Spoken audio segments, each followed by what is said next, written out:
This is the Read to Lead podcast, episode 468.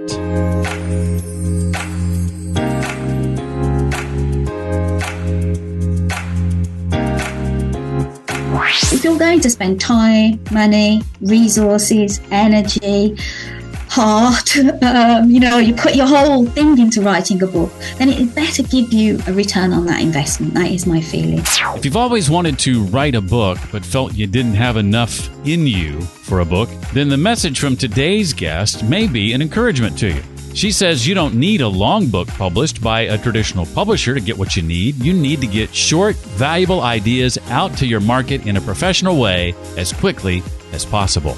Hi, I'm Jeff Brown, and this is the Read to Lead podcast, the podcast dedicated to your personal and professional growth, where virtually every single week we sit down with a successful and inspiring author and we chat about his or her latest book and their unique insights on topics like leadership, productivity, mindset, habits, career, business, marketing, sales, entrepreneurship, and much more. My guest today is Debbie, or Debs as she prefers, Jenkins. And Debs' book is called Stop Writing Books Nobody Reads: The Dangerously Effective Way to Write and Publish a Book That People Read and Refer. I'll be asking Debs to share with us how to answer the question, what job should your book ultimately do? How to use credibility cues as signs and signals that you can solve a particular problem, the importance of understanding which of the three types of books it is you're writing and why you should consider only two of them, and lots more. If you've been listening to recent episodes of the podcast, you've probably heard me mention the Read to Lead community online at jeffbrown.me and how you can get access to a free business book summary every single week. Over the weekend, I added a free tools and resources section for those who join the community for free. So now you not only get free book summaries every week, but also access to tools, resources, things like apps, interviews, and other exclusive content I'm sharing nowhere else but inside the Read to Lead community.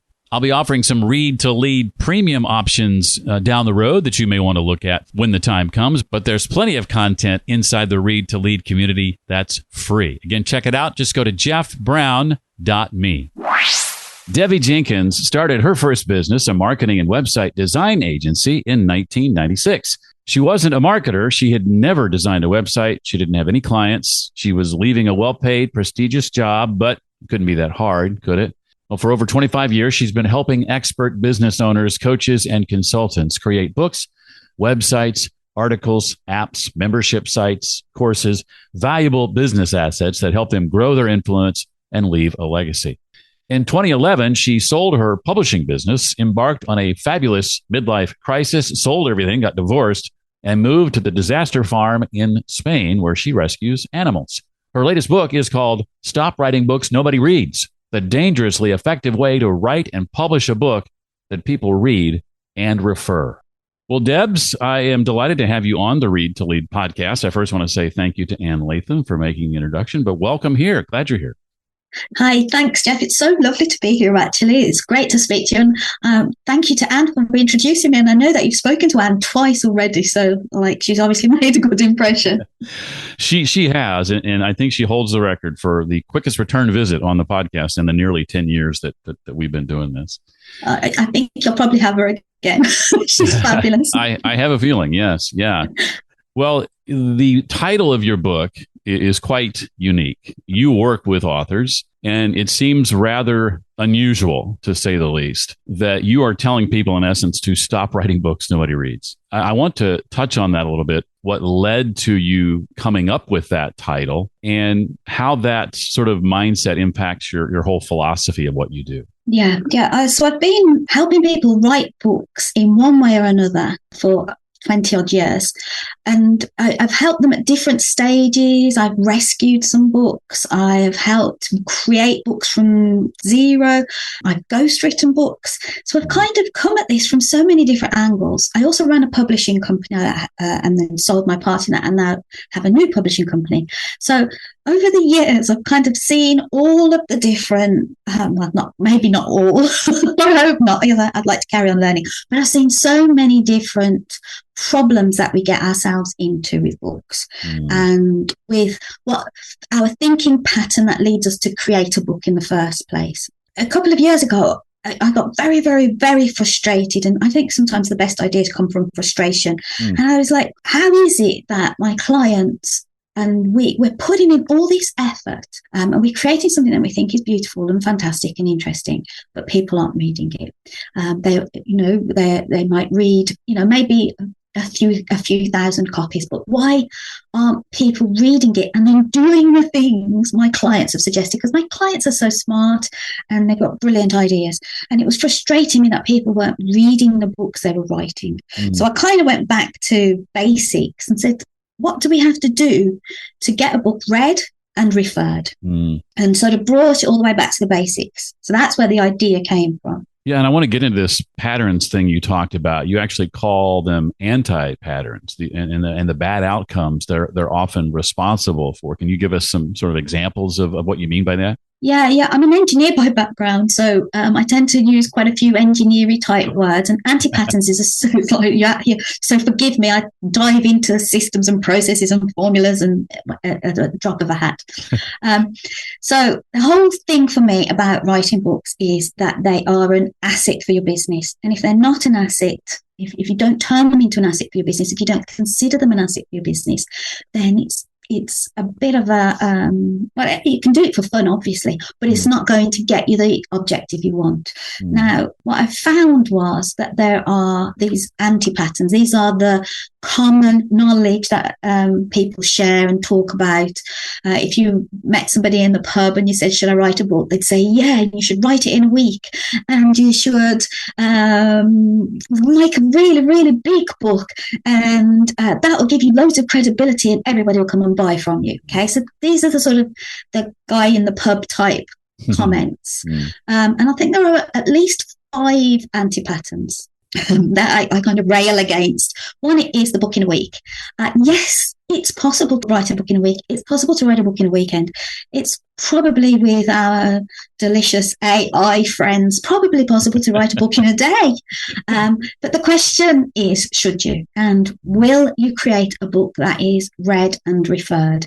Will you create a book that is an asset for you and for your business? So that's the first one. The second one is this idea of your book being the third factor, the calling card, the nobody ever throws a book away. Yeah, you're probably right. I don't think I've ever thrown a book away anyway.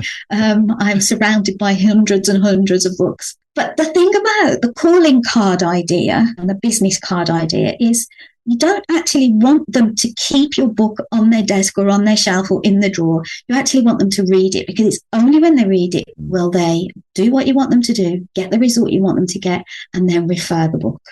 So calling cards, I don't know about you, Jeff, but I just shove them in drawers. I used to have them, or in the olden days, I used to have my calling card booklet with all of them in file beautifully. And I don't think that's a good enough reason to write a book, just for the calling card factor. Another one that really stresses me is this idea that being an author will get you the credibility, will get you the authority. It's absolutely completely the way around. It's being the authority gives you the right to write the right book. The other one, everybody has a book in them.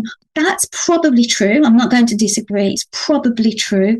But not everybody should write a book, because you have to ask yourself, yes, maybe I have a book in me, but is that the right vehicle to get the job done? I fairly frequently say I'm the only book coach who tells people not to write a book, because sometimes it's not the right vehicle. And then the final one is, because most of the people who should write a book are experts, they are knowledgeable, they've got, this depth and breadth and experience and knowledge. The tendency or the desire is to write a really big book, like the 60, 70,000 words book. And there's this overwhelm of information. And I don't think people want information. We are drowning in information. What they want is a transformation. And you can get that in a short book. You don't have to have a big book to get that transformation for the reader. And a lot of that too, it seems, and I have a traditionally published book, and so I don't think I'm speaking that term by saying this. I think a lot of that with regard to the thud factor, as you called it, and a thicker book or a bigger book comes from oftentimes traditional publishers who think, I believe, this is my opinion, it's got to be 200 plus pages. to justify selling at a certain price and all those things. I got tons out of your book, very different perspective from all the other books I read about writing books. I think it's 120 some pages or something like that. Yes, less than 20,000 words. And I don't look at it and value it any less because it's not longer. In fact, I appreciated that about it. I could cover it in an hour here, an hour there. And so I look at that as making a book more valuable. And there was a time, oh gosh, I can't remember what, in the 1920s and 30s, when authors were paid by the word. So to write books, fiction books. So the more words they wrote, the more verbose they were, the more they went on and on and on and on, the more they get paid. So they were actually rewarded for too many words. Whereas now we are rewarded for brevity. Yeah. In the world we live in, it's almost an absolute must with attention spans what they are. We interviewed an author just a few weeks ago, Dr. Gloria Mark, a book called Attention Span. The average attention span, she said, the science says, is about 45 seconds. And you've got to write, how was it you say it? You quoted somebody on this. I think it was Derek Sivers, about keeping people's interest. It's not about attention spans. It's about interest spans. There we go. Exactly. That's the quote. Well done for remembering it. This is the thing that always surprises me. It surprises me and it doesn't surprise me. People on average watch 52 minutes of 1 minute TikTok videos. Okay, so that's 1 minute, 1 minute, 1 minute, 1 minute, 1 minute, really short videos, and they go tick, tick, tick, tick, tick, tick. And they just kind of like blast through these TikTok videos. And I think, no, people don't do that. And then I kind of had a look at my own. I was like, okay, yes, well, actually, maybe they do. I'm on the lower side of that, of that average. But yeah, it's interest rather than volume that we're looking for. I'm not a TikTok user, but I have been on, the little YouTube shorts and Instagram. And I have been shocked when I've been sucked into that world. And going back, I did exactly what you did. And looking at and seeing how many videos I actually watched and how many minutes that amounted to, I was just shocked at how much time I wasted. Yes. And how easily it was to get pulled into that. Well, there's a question you posed in chapter 1 that we need to answer with regard to our book. And that's what job should your book do? And how do we make sure it gets read? What are some of those things? In the olden days, books were like a mark of that you'd made it. So if you got published, you kind of made it. Now, that's not what books are about. Books are assets for our business. They are a way of us getting an idea across in a way that people enjoy reading and feel is valuable. However, and I'm thinking about business books here. I'm always thinking about business books, not academic books or fictional biographies. In order for your book to be an asset, it absolutely needs to have a job to do for your business. And the job it can do, you get to decide it's your book, but the job it can do is what determines whether it is an asset for your business or turns into a liability. So if you're going to spend time, money, resources, energy, heart, you put your whole thing into writing a book, then it better give you a return on that investment. That is my feeling. And the way to do that, the way to give your book a job to do, is to think of it. I think of it in two things. I think of it about the book has an operational job to do and a relational job to do for your business, and you get to pick. So operational things are like, it could generate revenue. You could sell it. You're allowed to sell your book. It could save time or save money. So for example, it may help people understand what you do and what you're talking about. So it saves time on that discovery call. Or it might be a book that's wonderful for new recruits. If you're running a big organization, it could be the book that helps them understand your culture and bring you in. So it can save time and save money. And also it can increase the value of your business. So it can, with royalties, with using your book, maybe with partnerships, then you can use your book to actually increase the value of your business if you were thinking of getting investment in your business or selling your business in the future. So your book there is an asset for your business. So that's the sort of operational side. It's like the relatively dry operational side, but really, really important jobs. And if you don't know what you want your book to do on that side, then it's not even really worth thinking about the other side, which is the relational side, which is the more fun side as well. If you're running a business, if you're an entrepreneur or a thought leader or a consultant or you're a CEO, then your responsibilities are to bring people into your world convince them that you've got something interesting to say and sell, and then sell them. And then encourage those people to become referrers. Now, I call this the suspects, prospects, experts, referrers pipeline. It's a relational thing.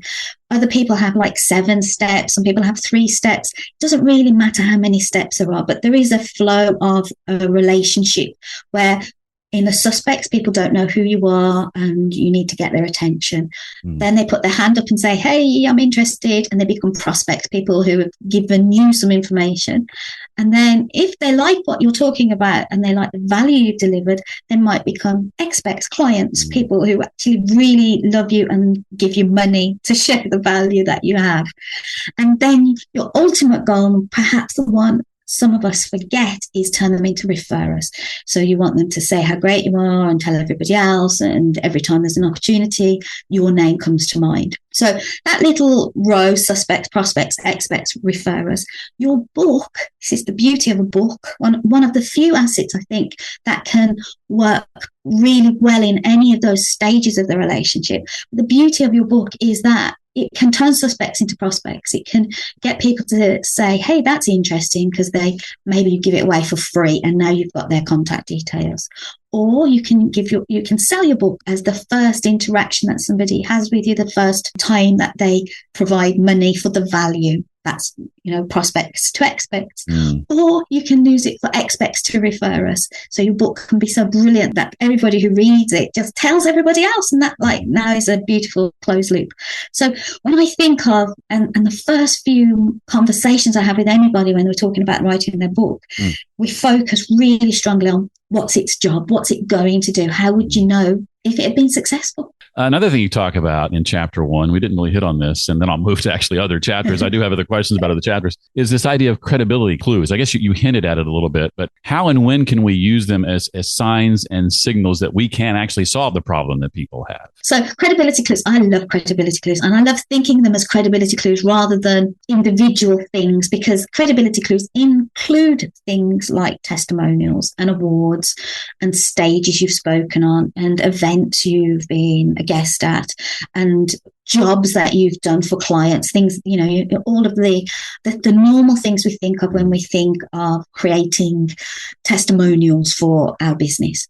Your book is a credibility clue from the moment you start thinking about writing it. Don't wait till you've got the book. It's not a badge of honor. It's the whole process. If you're thinking of writing a book, it's because you've got something fascinating, interesting, and valuable to say.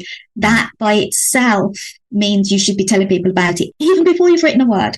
So you can use your book as a credibility clue right at the beginning in the thinking stage. And I put a lot of attention from my clients in that thinking stage. We spend more time there than pretty much anywhere else, because once you've thought it through and got the thinking done, then everything else is easier. But that thinking stage, don't be quiet, don't keep it all secret. Talk to people about your book, ask for case stories, tell people that you found something interesting or you've been doing some research and you found this. So that's a credibility clue as you're writing a book. Then you've got the chance to drop credibility clues in the book. Things like when I was working with the CEO of a Fortune 500 company, or when I was on Jeff Brown's podcast. Yeah. when I was on Jeff Brown's podcast, I just mentioned exactly, that's a credibility clue. It's fantastic. And that's exactly how to drop it in. So you're not showing off, you're not like, here's the list of my achievements. You're actually in the book, you're gently dropping these clues. And then when you publish the book, obviously now it's a credibility clue, because you now have a book. People are giving you testimonials, they're giving you reviews on Amazon. Maybe you've got a category bestseller or an Amazon bestseller or a Wall Street bestseller. Maybe you've gone up for an award, all these things. So it's not only the book that is a credibility clue, it's a whole process that you go through that gets you there. I can remember doing exactly that. Again, with a traditionally published book, I had about 15 months to talk about the book before the book actually came out. But I enjoyed that process. I enjoyed doing that on social media, checking in with people who follow me. Here's the latest, or hey, here's a couple of covers that we're considering, and those types of things, and building that anticipation for it was a lot of fun, and I enjoyed that. And other ways of dropping credibility that you talked about, I think, are something that we need to keep in mind. It's not just the book itself. Absolutely. I think people are dismissive of traditional publishing, and I'm agnostic about all publishing methods. Whatever is the right publishing method for you and for the book is the one you select. But I think one of the good things that you've just identified about traditional publishing is that there are these very clear stages and there are pauses between action.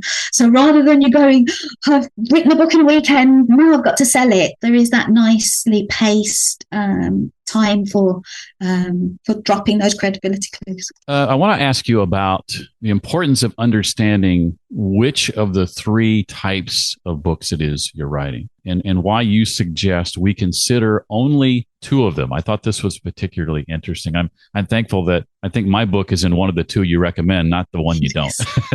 It is. I checked. I was like, oh my gosh, am I going to get in trouble here? Get myself in trouble. I get myself in trouble all the time. Okay, so I have this mental model. It's called Directions Map, Landmark, Compass.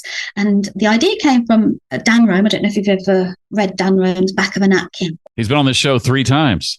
Oh, there you go. So now Anne has got Dan to beat. So that's kind of like, Anne Latham, you've got to get on the show 3 times to beat Dan.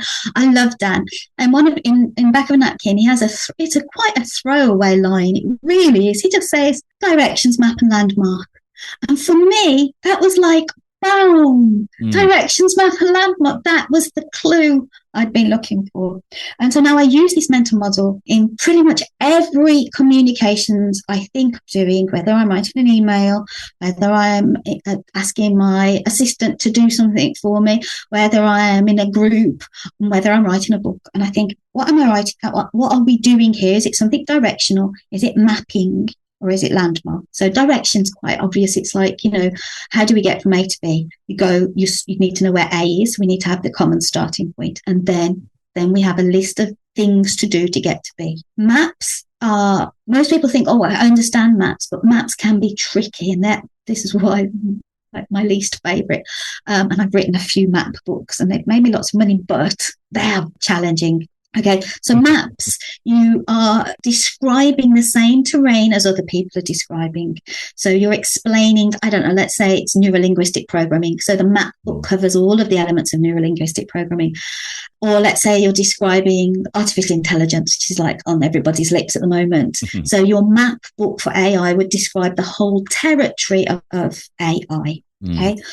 And it just even saying those words, it will describe the whole territory, gives me the shakes, because where are the edges? Where are the edges of your map? When do you decide that that's far enough?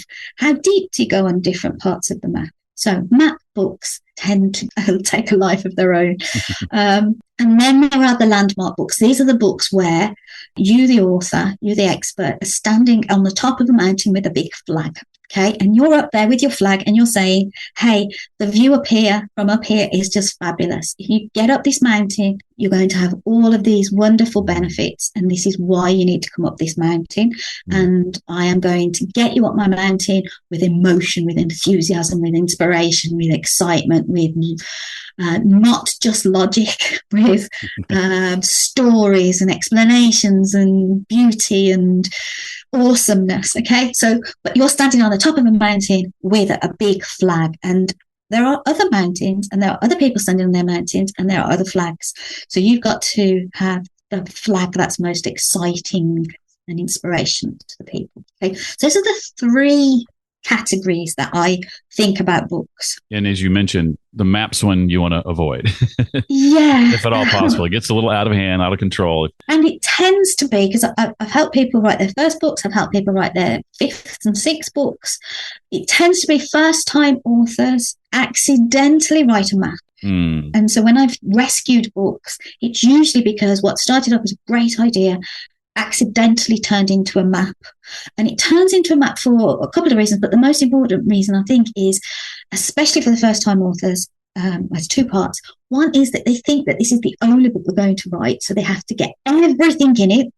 And the second part is, because they're an expert, they think that you have to demonstrate that expertise by telling in the book everything that they know. If you're on a directions book or a landmark book, they're easier to handle and to get finished. I think one of our goals when we're writing a book is to finish it. Well, you talked about just now the issue of feeling like you have to share everything you're an expert in, but sort of related to that, talk about why, though, each chapter must include your intellectual perspective as well as the what you call the concept of the value per page and your lexicon, those types of things. Yes. I get quite excited about lots of things, but one of the things I'm most excited about with books is because you are writing them, it's your opportunity to actually say what you want to say in the way you want to say it. Now, most people who come to writing a book have got something valuable to say. They've got something important to say. They have understood something other people haven't. They have synthesized an idea and they have a different way of thinking about it. They have had an aha moment where now everything seems easier to them because they now understand this and they want to share it with you. One of the challenges for people is they tend to want to demonstrate where this idea has come from. They tend to want to explain the sort of background. So it's like, then I did this, then I did this, then I did this. I learned all of these things from everybody. And what they end up doing is referencing the rest of the world. So they reference X model and Y model and this book and that book and this person and another person. And then that's what ends up turning into a map, by the way, because we end up referencing all of these things.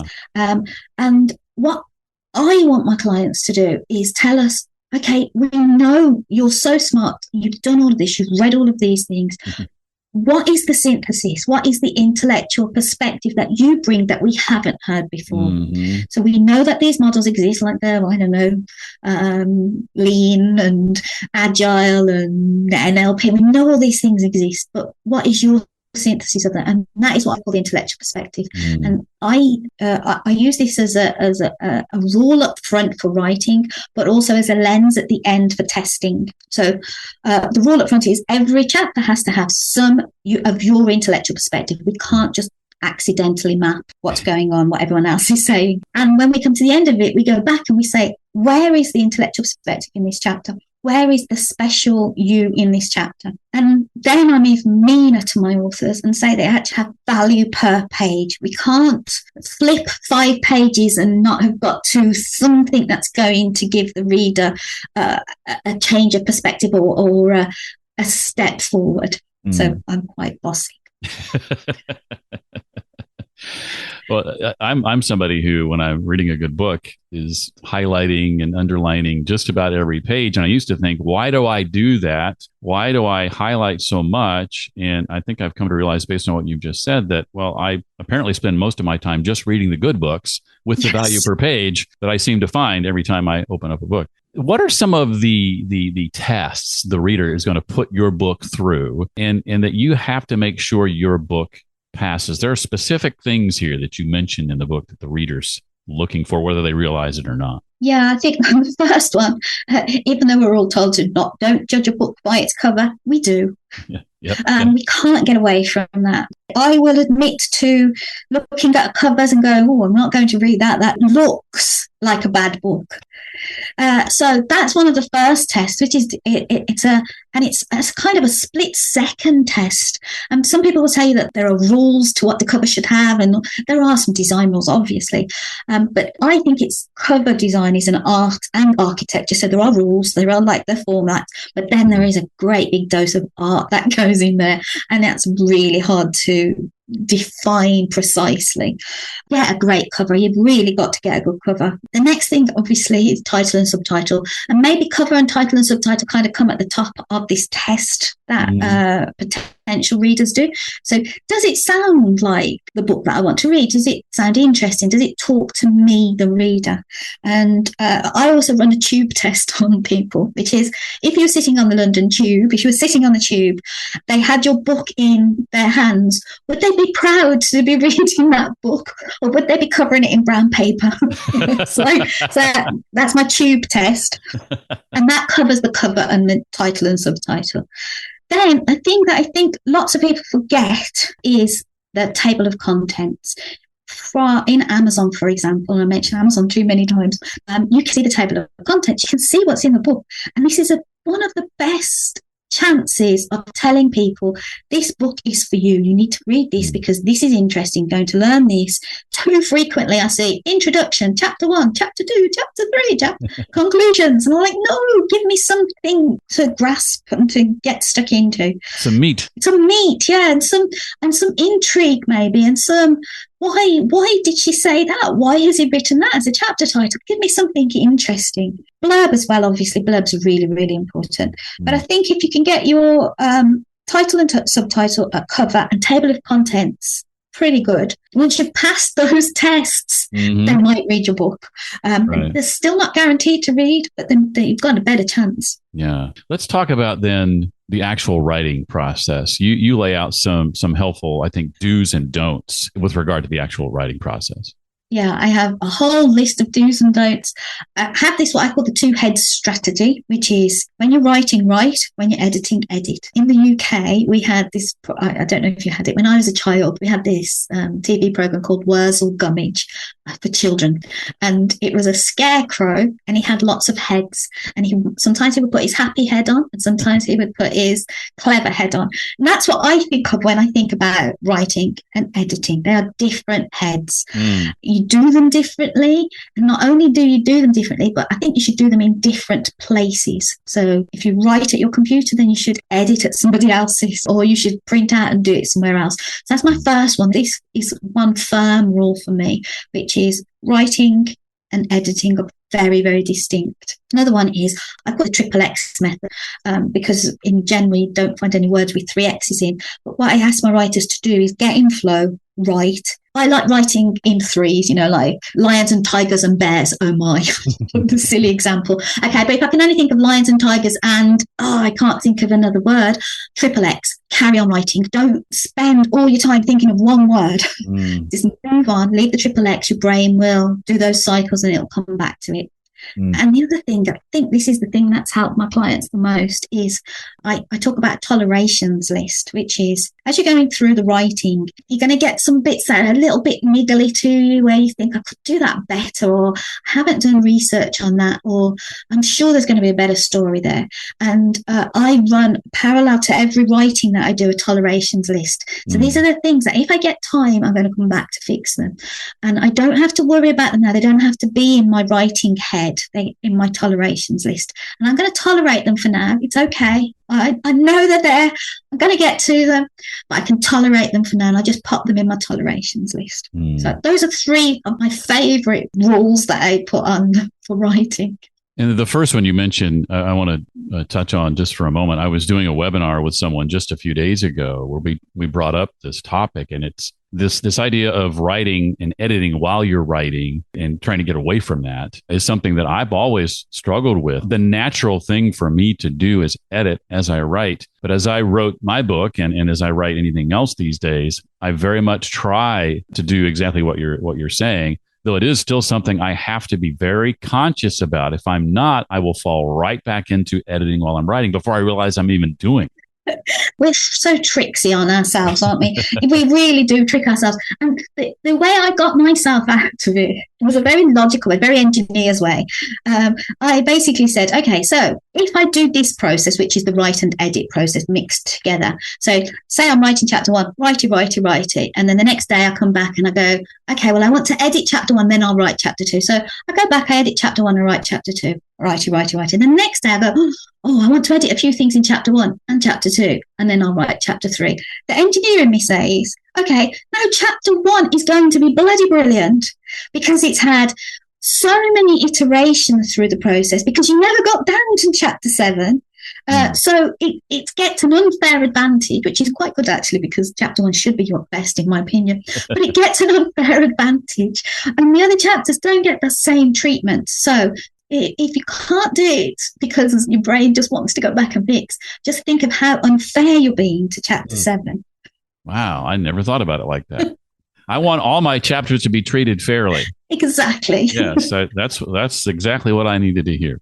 Well, at this point, Debs, what haven't I asked you about that you want to make sure that we walk away with? The one thing that I wanted to mention is, so this idea of directions map and landmark, the only way you can work out whether you should be writing a directions type book or a landmark type book is to do with the one reader. Okay, so this one reader and this idea of having one really distinct person that you're writing for is what helps you decide, should you be writing a directions book or should you be writing a landmark book? And it comes down to the pain they have, the type of pain that they are going through. And I use two things. I use bleeding neck for directions book, and the bleeding neck idea came from Perry Marshall, and he talked about they've got a bleeding neck, they've got to get it fixed now. Write a directions book for them, fix that problem now. Nothing, no distractions, nothing else. They've got this problem that you can fix for them, and that's a directions book. Landmark books, they are what I call weeping wounds. So they have a pain. Maybe they've got a rock in their shoe, but they can still carry on walking. And eventually that weeping wound is going to turn into a bigger wound and a bigger wound and a bigger problem. But they tend not to notice that until it becomes a bigger problem. So your job with a landmark book is to show them the beauty at the top of the mountain so that they want to fix the weeping wound and so that they don't ever get to the bleeding neck because they come up. And that's what your book does, Jeff. I mean, seriously. So your read to lead is basically, you're saying, hey, we've got this really fabulous mountain here. And if you get to the top of this mountain, if you read as a leader, then you know things are going to be better for you. It's the key to success. That's my flag. Yes, it is. It's a fantastic flag, and I'm completely in agreement with it. Well, let me ask you about others whose books you've read and enjoyed over the years. This might be like asking you to pick your favorite kid for someone like you, but I'll ask it anyway. Are there 2 or 3 books that stand out to you as ones that you can't help but recommend? Yeah, I've got 2 that I want to recommend. These are my 2 that anytime I'm speaking to anybody, one of these 2 books will pop out of my mouth. The first is the book called The Selling the Invisible by Harry Beckwith. I don't know if you've come across it. It's quite an old book. It's in 1980s, I think. And it's about when you're selling a service and the value of the service is invisible. You can't it's not like a pen. How do you market that? So it's about selling invisible. It's just a brilliant book. It's very short to read, nice short chapters. You get through it quickly. And every time when I speak to somebody who's maybe making that leap from employed to consultant, I say, you have to read this book first. It's Debs Law. So that's one of my absolute favorite books. And tell me the name of that one again. It's called Selling the Invisible, and the guy is Harry Beckwith. And my favorite of all books is called The Goal. I don't know if you've come across this. Eli Goldratt. And I reread it every couple of years. It's an old book again. Old. 90s. Really old. And it's all about the theory of constraints. Now, it's not all about the theory of constraints, but one of the best bits in it is about the theory of constraints. Now, I am a constraints type person. I'm an engineer. Constraints are important to me in everything that I do. And The Goal by Eli Goldratt. It's a storybook, but about a manufacturing plant and the guy who's running it and how it's all going wrong. And it's basically the hero's journey for engineers. It's the easiest way of describing it. But I love that book too. And whenever I'm trying to help somebody understand the power of constraints and the problem with bottlenecks in their business, then that's the book I recommend. I want to ask you finally, Debs, about this topic of personal knowledge management, how you collect and capture things you want to remember, maybe how you organize them. You talked about the importance of distilling your knowledge earlier. I lead a cohort called Note Making Mastery. And the third pillar is about note crystallization, basically making sure that the things you're collecting from other people, you're taking time to pour your own thoughts and ideas into the distillation process. So I'd be curious to just kind of know a little bit about how you go about doing that. Basically, what I'm asking you is, in essence, how you handle research. What does that look like for you? Very chaotic, to be honest. So I have this thing, chaos, constraints, creation. Okay, so I'm happy in chaos. It used to stress me very much to have lots of ideas bouncing around and to read too many things. And it used to stress me out, but I've kind of got comfortable with that chaos. However, and I think chaos is really important. My little phrase is chaos is a feature, not a bug. And I like chaos. So I'm happy in chaos, but But in order to create something, I go through constraints, and theory of constraints. And it's that constraints, the distilling process, the bringing it back to memory, making those connections, deciding whether you agree or disagree or you need to go deeper. That is part of my constraints process. So I use Notion. That sounds much, much more organized than it is. Yes, it's my hub. And I use Readwise. I love Readwise. Have you come across Readwise? I could not live without Readwise. You're speaking my language. You're talking about notes apps. You're talking about Readwise. I'm right there with you. Readwise, and they just got better and better over the last few years, and such a lovely company. The Readwise helps me in multiple different ways. One is you can highlight and you can kill notes if you don't want them.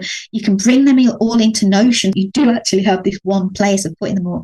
But right now, for that creation part, for output, because Readwise sends you a little 5 in the mornings, I put my clients' notes in there, and so now I can promote an idea for a client from their books directly. It's fabulous from Readwise. So I use Readwise now to create as well as just collate and surface. Well, Deb's book, again, is called Stop Writing Books Nobody Reads, the dangerously effective way to write and publish a book that people read and refer. It'll help you write a book that does all of those things. I highly recommend it. Debs, thank you again so much for appearing on the Read to Lead podcast. I appreciate it so very much. Thanks, Jeff. I've had a lovely time speaking to you. Hey, thanks for joining me for my chat with Debs Jenkins today. I hope you enjoyed it. For a summary, to connect with Debs and get access to the links and resources we talked about today, go to the show notes page for this episode. That's at readtoleadpodcast.com/468 for episode 468. Coming up next week, we'll be sitting down with James McKenna as we discuss his book, Upskill, Reskill, Thrive. And the week after that, we'll be checking into one of those 6 books I mentioned at the beginning of the year that you must make room for on your reading list. This will be the 3rd of those 6 books whose authors we've had a chance to sit down with. The book is The Anxious Achiever, Turn Your Biggest Fears into Your Leadership Superpower, authored by Maura Aarons-Mealy. Then it's Rob Cross and Karen Dillon to discuss the micro-stress effect, how little things pile up and create big problems, and what to do about it. That's just a sneak peek of all that's coming your way later this spring and on into summer 2023. Don't forget, for a free book summary every single week and now access to my tools and resources section shared only inside the Read to Lead community, go to jeffbrown.me. It's free to sign up and get those summaries and other content, jeffbrown.me. Thanks again for checking out the show. That does it for this week. Hope to see you next time. Until then, remember, leaders read and readers lead.